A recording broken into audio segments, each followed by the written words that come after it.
Il croit tellement qu'il peut être guéri, il croit tellement que Jésus peut faire quelque chose pour lui, qu'il va braver une foule entière alors qu'il est dans une situation de faiblesse totale pour recevoir quelque chose de Jésus. Donc Bartimée, c'est un gonflé qui plaît à Dieu.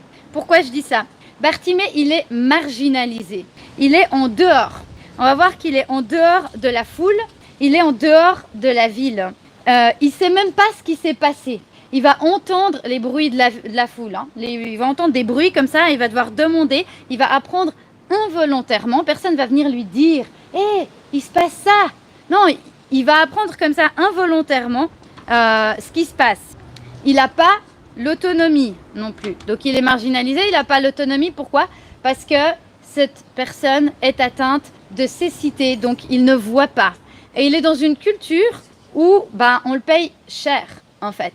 Et du coup, il va se mettre à crier. Il pourrait même pas y aller si quelqu'un venait pas l'aider. Il peut même pas y aller, en fait. Il va peut-être tomber ou avoir un problème. Donc, on voit que c'est quelqu'un qui est en situation de grande faiblesse par rapport à la situation dans laquelle il est et le contexte dans lequel il est. Et qu'est-ce qu'il va faire? Il va se mettre à crier. Il va crier. Et la foule, elle va lui faire des reproches. Donc, en fait, imaginez-vous, on lui fait des reproches. Vous n'avez pas l'impression qu'il faudrait dire « Hé, Jésus, il y a Bartimée qui t'appelle. Attends, on vient t'aider. » Non, tais-toi. On va lui dire « Tais-toi. » Beaucoup cherchent à le faire taire. Vous vous rendez compte? Sa situation, il est en bas de tout le monde. Et il n'intéresse pas les gens. Il n'y a aucune considération pour son humanité, sa dignité et ses demandes. Mais lui, il persévère et crie encore plus fort. Et pourquoi il persévère? Et c'est pour ça que je vous posais la question, qu'est-ce que vous faites quand vous n'osez pas demander, vous ne voulez pas déranger? Là, il dérange en fait. Tais-toi, ils ne veulent pas qu'il parle. Il dérange par rapport à ce qu'eux, ils veulent faire. Ils voudraient qu'il reste dans son coin, qu'il se taise et qu'il attende qu'on lui donne une petite pièce. Et là, il ne va pas vouloir faire ça. Il va persévérer. Il croit tellement qu'il peut être guéri. Il croit tellement que Jésus peut faire quelque chose pour lui, qu'il va braver une foule entière alors qu'il est dans une situation de faiblesse totale pour recevoir quelque chose de Jésus. Ok? Il est proactif, persévérant, plein de foi et ses cris sont la démonstration de sa foi. La foule, elle se sent supérieure à lui. Elle se sent supérieure à lui. Pourquoi? Parce qu'elle se permet de vouloir le faire taire. Donc elle prend une autorité malsaine sur lui et va chercher à le faire taire. Et ce passage nous arrive dans un contexte où on voit un contraste entre des personnes fragilisées, mais que Dieu honore, et des personnes honorées, que Jésus va montrer qu'en fait, ils sont loin du royaume de Dieu. Et c'est quoi ce contexte? C'est par exemple les enfants. Donc dans les versets qui précèdent notre passage, il va y avoir les enfants qui vont vouloir venir à Jésus et les disciples de Jésus, bon, même pas les pharisiens comme ça, les disciples de Jésus vont leur faire des reproches. Et Jésus va dire, laissez-les venir à moi, parce que le royaume le royaume est pour ceux qui leur ressemblent. Donc Jésus les honore, Jésus leur donne une place, Jésus reproche ceux qui ne les laissent pas venir. Et à l'inverse, on a l'homme riche qui va être là et qui va dire, bon maître, qu'est-ce qu'il faut faire pour être sauvé? Et puis Jésus va dire quelques commandements, pas tous. Il va dire, j'ai tout fait depuis le début. Il va dire, d'accord, il te manque une chose. Tu vends tout ce que tu as et tu me suis. Et tu auras un très grand trésor dans le ciel, je te promets. Et puis il va partir.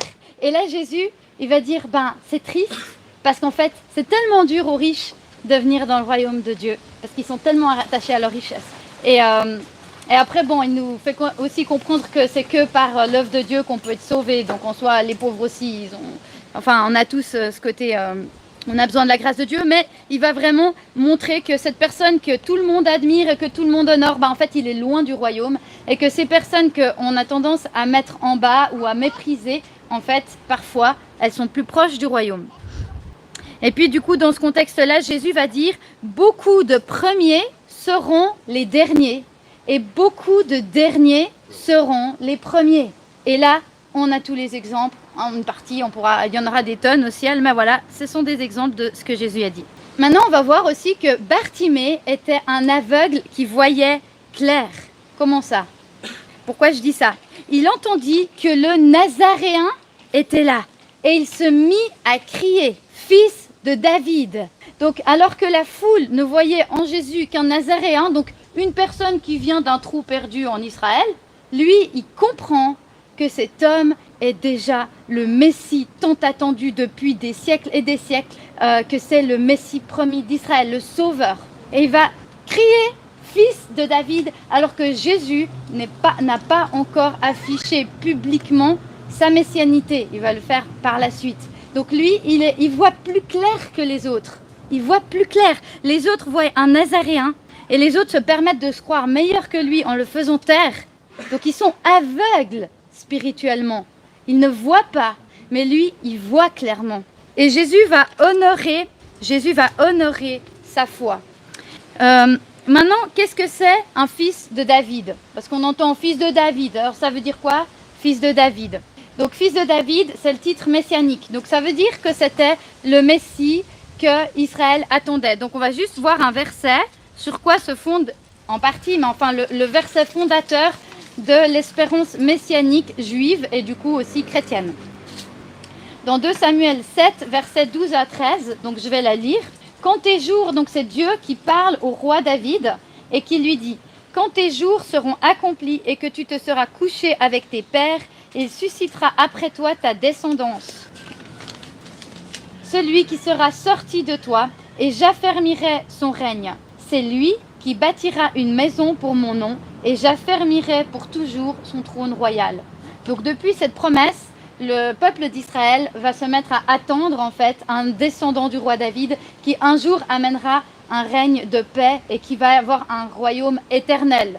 Donc ce que Bartimée entendait vraiment par fils de David, c'est pas, ils avaient peut-être pas encore une vision totalement unifiée du roi messianique, mais c'est sûr qu'il avait compris que c'était le roi qui était attendu et qu'il voyait en Jésus un ministère marqué du sceau divin. Donc nous, on peut être ces personnes qui sont aveugles et qui croient voir clair. La foule, elle croit qu'elle voit clair, elle est bien, elle demande rien de spécial, elle est là, elle suit. Lui, il voit pas, mais en fait, il voit plus clair. Et puis on va voir que Jésus, il a de l'estime pour Bartimée et il va l'honorer. Jésus, il est sensible au cri de Bartimée et il va l'appeler. Alors que la foule le fait taire, lui, il va lui demander: que veux-tu que je fasse toi? Alors qu'on veut lui demander de se taire, il va donner la parole à cet homme en public et toute la foule va devoir l'écouter. Et c'est là qu'on voit le cœur de Jésus, parce qu'en fait, il sait ce qu'il veut. Déjà, n'importe qui saurait, hein, un aveugle qui crie « Aie pitié de moi » à quelqu'un qui fait des miracles tout le temps, on peut se douter ce qu'il veut. Mais pourquoi il fait ça? Il veut lui laisser cette place qu'on ne lui laisse pas. Ok? Donc, il lui donne publiquement la parole. Jésus estime qu'il a le droit de s'exprimer et c'est important qu'on le laisse faire. Ça touche à sa dignité humaine.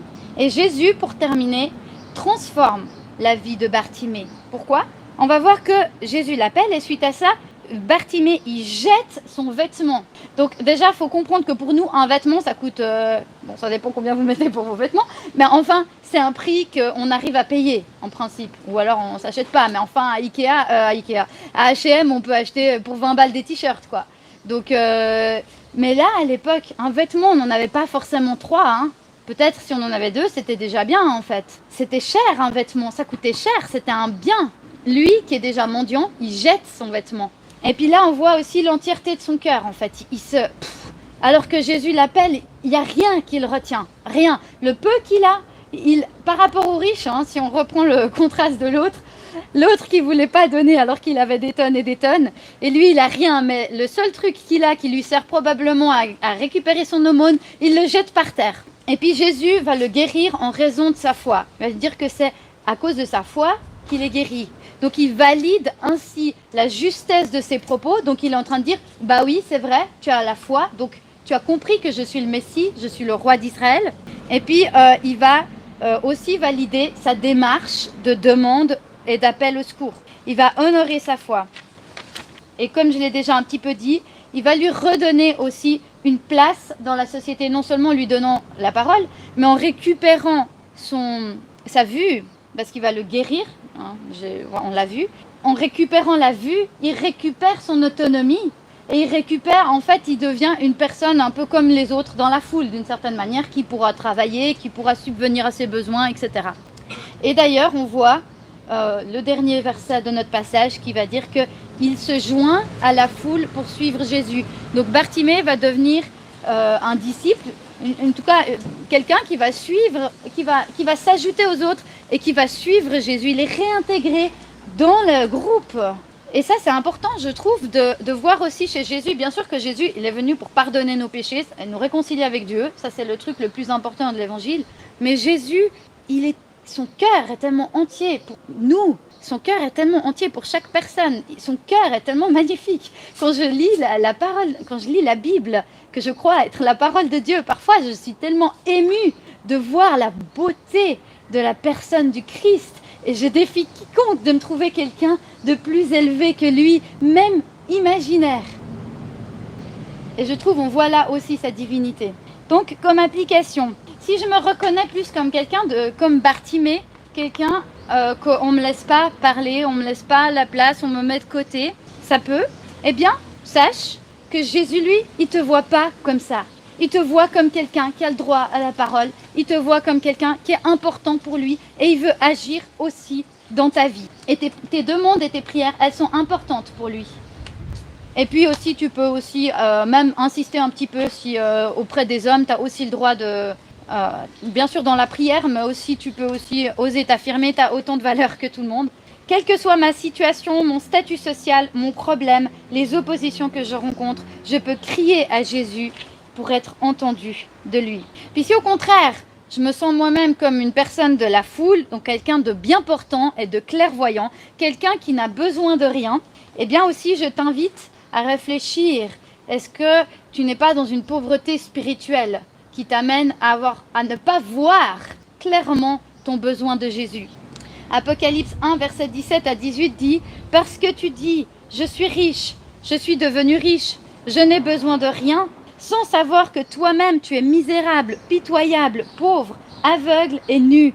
Je te conseille de m'acheter de l'or purifié par le feu, afin que tu deviennes riche, des vêtements blancs, afin que tu sois habillé et que la honte de ta nudité ne devienne pas manifeste, et un collier pour t'oindre les yeux, afin que tu vois.